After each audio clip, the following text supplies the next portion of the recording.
Good morning Varinder, स्वागत है आपका। आइए शुरुआत करते हैं हमेशा की तरह अच्छे रिजल्ट्स के साथ। कौन कौन से नतीजे आपको आए हैं पसंद? गुड मॉर्निंग सर, सबको फर्स्ट ऑफ ऑल बहुत बहुत धन्यवाद आपका और जी बिजनेस का मुझे ये मौका देने के लिए कि मैं सीखता रहता हूँ आपके साथ, क्योंकि आप मुझे इस एक्सरे पे बुलाते हैं। धन्यवाद बहुत ज्यादा। Thank you. नहीं आपके अच्छे रिजल्ट सर। एनएमडीसी के रिजल्ट्स क्लियरली आप देखिए, वॉल्यूम 19% ऊपर था, रियलाइजेशन 22% ऊपर थी। ये दो नंबर सबसे जरूरी है सर, जिसके कारण इनके मार्जिन 37% पहुंच चुके हैं। मतलब काबिलियत तारीफ नंबर आए थे इसके, एनएमडीसी के। और अभी भी ये स्टॉक 11 टाइम पे ट्रेड करता है सर। टीटीएमपी पे तो कोई महंगा स्टॉक नहीं है, but again this is a cycle. अगर साइकिल में आपने एक अच्छा माइनिंग स्टॉक पकड़ लिया तो बहुत बल्ले बल्ले हो जाएगा आपका। But clearly very very solid set of numbers coming in from NMDC. कल नैल्को के नंबर जिस तरीके से थे, आज एनएमडीसी के नंबर उस तरीके से आए हैं। केमिकल्स में सर हमने बहुत अच्छे नंबर्स देखे नहीं, आपको पता है केमिकल्स, एग्रो केमिकल्स बहुत खराब आ रहे हैं। फिनोटेक्स केमिकल्स के नंबर बहुत अच्छे आए थे। आई थिंक मार्जिन देखिए सर, 29% क्रॉस कर चुका है इस कंपनी का। अब yes, they are into speciality textile chemical space which is very different from many other companies जो उस तरीके से हैं। बट सरप्राइजिंगली आप देखिए, अगर सेल्स इनकी 26% ऊपर थी, एबिटा 40% ऊपर था, एबिटा मार्जिन 29% आया, प्रॉफिट ऑलमोस्ट 50% ऊपर आया। I think this company slowly steadily has been doing great work. Debt free company है, 25% मार्जिन से ऊपर करने लगा है, 25% आरओसी करने लगा है। तो glad good set of numbers coming in from there. Muthoot finance के नंबर्स थे सर, आई थिंक आप लोग डिस्कस कर रहे हैं उसको, तो उस पर ज्यादा बात नहीं करूंगा। अगर आप देखेंगे तो गोल्ड प्राइसेस ने हेल्प किया उनको, इनके नंबर्स अच्छे थे। एयूएम 23% ऊपर था, वाई 3% ऊपर था, क्वार्टर क्वार्टर एस्टिमेटेड था ये सब 2% ऊपर होगा, तो मुथूट के नंबर्स अच्छे आए थे।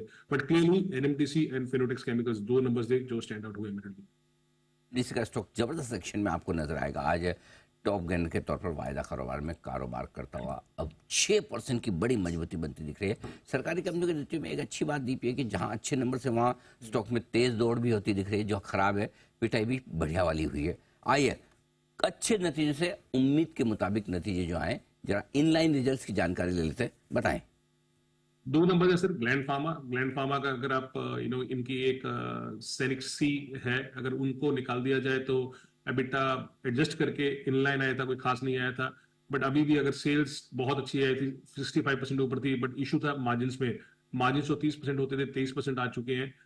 अगर आप देखें तो यूएस अच्छा किया था, 14% ग्रोथ आया था क्वार्टर क्वार्टर, जिसमें 8% वॉल्यूम ग्रोथ था और 3% न्यू लॉन्चेस के साथ था और 3% प्रॉफिट शेयरिंग या माइलस्टोन के साथ था। बट आई थिंक इसमें अगेन बहुत सस्ता स्टॉक नहीं है सर ये। Clearly margins has been an issue for this company. Access Gates के I think con call will be more important, जो आज 4 बजे है, वहां पे और मालूम चलेगा। Numbers have been not great, not bad also for this company. I think इसमें जो एम्प्लॉय एक्सपेंसेस जो 10% बढ़े हैं, I think that is one thing what people are watching out for, क्यों बढ़े हैं। शायद मिस्टर जो उनका कंपनी है उसमें जो प्रोडक्शन इंक्रीज हुई है उसके कारण एम्प्लॉय एक्सपेंसेस 10% बढ़े हैं, जिसके कारण एबिटा मार्जिन 15% से 13% आ चुके हैं। पर this company is into work, तो ज्यादा बात करके कोई फायदा नहीं है। इनका जो technology services and solution segment है सर, उसमें अगर आप देखेंगे तो सेल्स 20% ऊपर थी, बट एबिट मार्जिन 19 का 12% आ गया। सो मार्जिन में एम्प्लॉय एक्सपेंसेस ज्यादा होने के कारण मार्जिन में प्रेशर आया। आई थिंक 4 बजे कॉल है, that will be more important for this company to watch out for. Okay, तो ये है अनुमान के मुताबिक दो ही नतीजे, ग्लैंड फार्मा और एक्सिस केयर। आइए अब कमजोर नतीजों की थोड़ी लिस्ट है लंबी, और बैक बेंचर्स रिजल्ट सीजन के आखिरी दिन कौन कौन शामिल है इसमें बताएं। सर ज्यादा नहीं है, मगर कुछ कंपनीज है जिनके बारे में कम बोलूं उतना अच्छा है, बिकॉज मैं कभी समझता नहीं उस कंपनीज को। आईटीआई हुआ, आरसीएफ हुआ, फैक्ट हुआ, इनको मैं कभी समझ नहीं पाऊंगा, तो इनके बारे में बोलना मेरे ख्याल में कुछ फायदा ही नहीं है। बिकॉज स्टॉक कुछ चलता है, नंबर कुछ होते हैं। फैक्ट के नंबर आपको मालूम है किस तरीके से नंबर है। एबिटा 83% नीचे था, प्रॉफिट 82% नीचे था, मार्जिन 15% से 4% रह गए हैं। बट आई थिंक मार्केट अपने ही मूड में है, तो आई हैव नो क्लू कि क्या होगा। बट जैसे सर कल हमने वो एमटार का बात किया था कि एमटार में इस तरीके से हो रहा था, लोग इतने पागल हो रहे थे, बट नंबर्स कभी नहीं आए और नंबर्स वो वेरी वेरी डिसअपॉइंटिंग। एक कंपनी है Rajesh export sir, I have never like this company. I think again this is not a small company. ये 10,000 करोड़ का मार्केट कैप अभी भी था, कल तक था। और अगर आप देखें तो एक टाइम पे इसका मार्केट कैप 20,000 करोड़ होता था। 20,000 करोड़ से भी मेरे ख्याल में ज्यादा ही होगा, 20,000 करोड़ से ज्यादा मार्केट कैप होता था। राजेश एक्सपोर्ट्स की बात कर रहा हूँ। Look at the number sir, मेरे ख्याल में कंप्लीट मेल्ट डाउन, जिसको मेल्ट डाउन बोलते हैं, कंप्लीट मेल्ट डाउन हो गया इस कंपनी का। मगर मुझे लग रहा है कि इस कंपनी में हो क्या गया ऐसा, किस तरीके से क्या हो गया कि यार एक ही क्वार्टर में जो एबिटा 450 करोड़ करता था, वो 450 करोड़ से सिर्फ 12 करोड़ एबिटा रह गया। 12 करोड़ सर, सोचिए आप। प्रॉफिट तो सारा उड़ी गया, इसका 97% डाउन आ गया। So very screen set of numbers coming from Rajesh exports, जहां पे as a not small company था ये। 20-22 हजार करोड़ का, 25,000 करोड़ का मार्केट कैप होता था, जिससे कम होकर ये अभी इस तरीके से आ गया।